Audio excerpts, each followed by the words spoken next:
لا إله إلا الله محمد رسول الله لا إله إلا الله محمد رسول الله لا إله إلا الله محمد اللهم صل وسلم وبارك على سيدنا وحبيبنا وشفيعنا محمد صلی اللہ علیہ وآلہ وسلم۔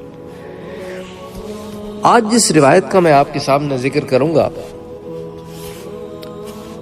اس کا تعلق حور کی اپنے شوہر سے ملاقات سے ہے۔ ابن ابی دنیا نے اپنی سند کے ساتھ مولا علی رضی اللہ تعالی عنہ سے یہ روایت نقل کی ہے۔ انہوں نے حضور اکرم صلی اللہ علیہ وآلہ وسلم سے اس آیت کے بارے میں پوچھا، یوم نحشر المتقین الی الرحمن وفدا۔ حضرت علی رضی اللہ تعالی عنہ کہتے ہیں کہ میں نے کہا یا رسول اللہ صلی اللہ علیہ وآلہ وسلم، اس آیت میں جو وفد تو ہے وہ تو سوار ہی ہوتے ہیں، تو حضور نے ارشاد فرمایا اس ذات کی قسم جس کے قبضے میں میری جان ہے، بے شک وہ اپنی قبروں سے نکلیں گے تو وہ اپنے سامنے سفید ایسی اونٹنیوں کو پائیں گے جن کے پر ہوں گے، ان پر سونے کے کجاوے ہوں گے، ان کے جوتوں کے تسمے چمکتے ہوئے روشن ہوں گے، ان اونٹنیوں کا ہر قدم حد نظر تک ہوگا، اور وہ جنت کے دروازوں تک پہنچ جائیں گے تو اس کی زنجیر سرخ یاقوت کی ہوگی جس کے گرد سونے کے تختے ہوں گے، اور جنت کے دروازے پر ایک درخت ہوگا جس کی جڑوں سے 2 چشمے پھوٹ رہے ہوں گے، تو جب ان میں سے ایک سے پانی پئیں گے تو ان کے چہروں میں آرام کی تازگی پھیل جائے گی، اور جب دوسرے چشمے سے وضو کریں گے تو ان کے بال کبھی پراگندہ نہیں ہوں گے، کبھی نہیں بکھریں گے، کبھی پرانے نہیں ہوں گے، کبھی پریشان نہیں ہوں گے۔ پھر وہ اپنی زنجیروں کو تختوں پر ماریں گے تو زنجیر کی آواز سنائی دے گی، پھر وہ آواز حوروں کو پہنچے گی تو وہ معلوم کر لیں گی کہ ان کا خاوند آ گیا ہے، جلد بازی ان کو ہلکا پھلکا کر دے گی، پھر وہ جنت کے قائم کو جلد دروازہ کھولنے کو کہیں گے تو وہ اس کے لیے دروازہ کھولے گا۔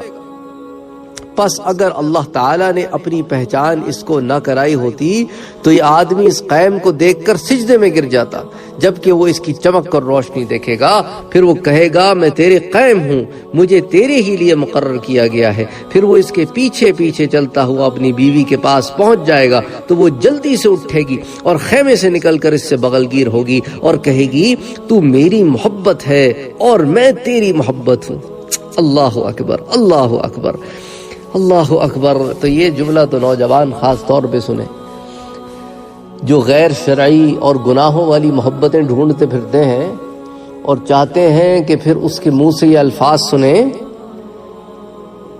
اب اللہ تعالیٰ بتا رہا ہے کہ تم میرے بتائے ہوئے راستے پر چلو، گناہوں سے بچو، شہوتوں کے راستے سے بچو، سیدھی راہ اختیار کرو، متقی و پرہیزگار بنو، میں تمہیں جنتوں میں داخل کروں گا، اور پھر وہاں ایک حسن و جمال سے پیکر عورت ہوگی۔ یہ دنیا میں جو عورتیں ابھی نظر آتی ہیں ان سے کروڑا درجے بہتر ہوں گی، جو پاک بھی ہوں گی، صاف بھی ہوں گی، طاہر بھی ہوں گی، اور پھر وہ کہیں گی انت حبی وانا حبک، کہ میں تیری محبت ہوں، تو میری محبت ہے۔ اللہ اکبر۔ یہی الفاظ سننے کے لیے ترس رہے ہوتے ہیں۔ اچھا، جس سے سنتے ہیں نا یہ الفاظ ماشاءاللہ سے پتہ بھی نہیں ہوتا کہ وہ اپنی محبت میں سچی بھی ہے کہ نہیں۔ اسی طرح جو لڑکیاں سنتی ہیں ان کو پتہ نہیں ہوتا کہ آگے والا محبت میں سچا بھی ہے کہ نہیں۔ یہ ٹائم پاس تو نہیں ہے کہیں، یہ کوئی دنیاوی غرض تو پوری نہیں ہو رہی ہے ایک دوسرے سے۔ تو وہاں تو ہر چیز پاک ہے، صاف ہے، اس لیے تو اللہ تعالیٰ نے کہا کہ یہ نعمت ہے، تمہارے صبر کے بدلے ہم تمہیں یہ نعمت دے رہے ہیں۔ وہاں تم نے صبر کیا، گناہوں سے رکے رہے، اب تم جو ہے وہ نیکیوں کو پاؤ اور نعمتوں کو پاؤ۔ تو کتنی خوبصورت بات ہے، وہ ان سے سنے گا کہ انت حبی وانا حبک، اور راضی رہوں گی تجھ سے، کبھی ناراض نہ ہوں گی، اور ہمیشہ خوش و خرم رہوں گی، کبھی پریشان نہ ہوں گی، اور ہمیشہ رہوں گی، کبھی دوسری جگہ نہ جاؤں گی۔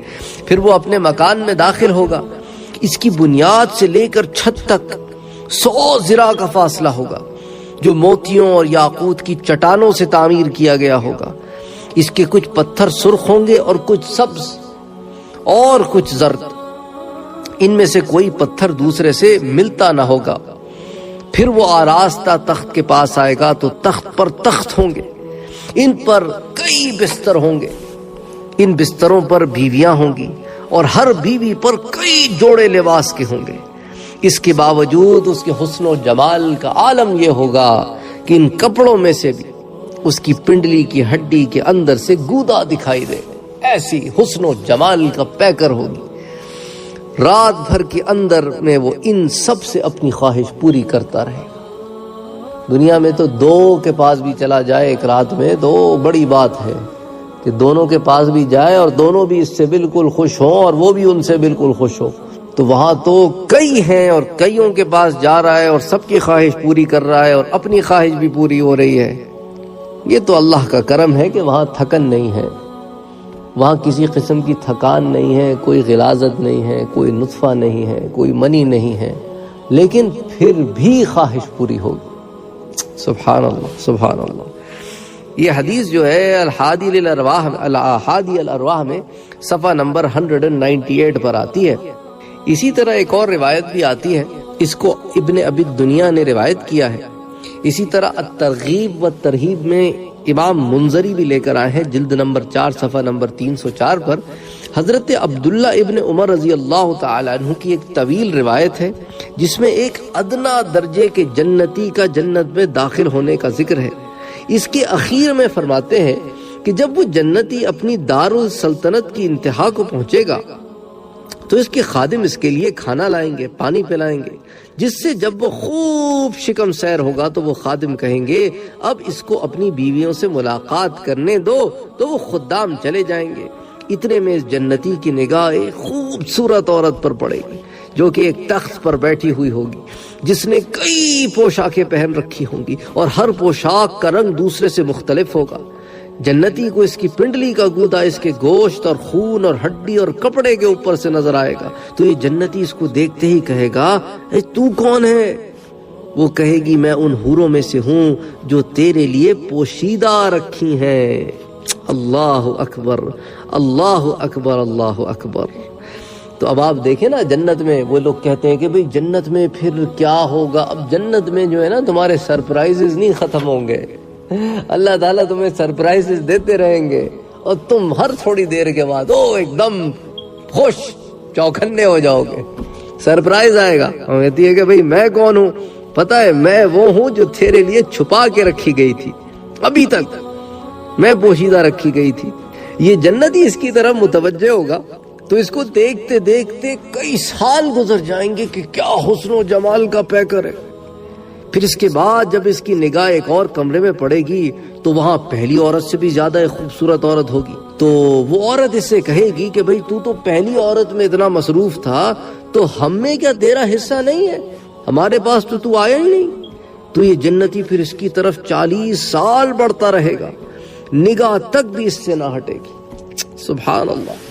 یعنی حسن و جمال اتنا ہے. اللہ اکبر اللہ اکبر اللہ اکبر اللہ اکبر.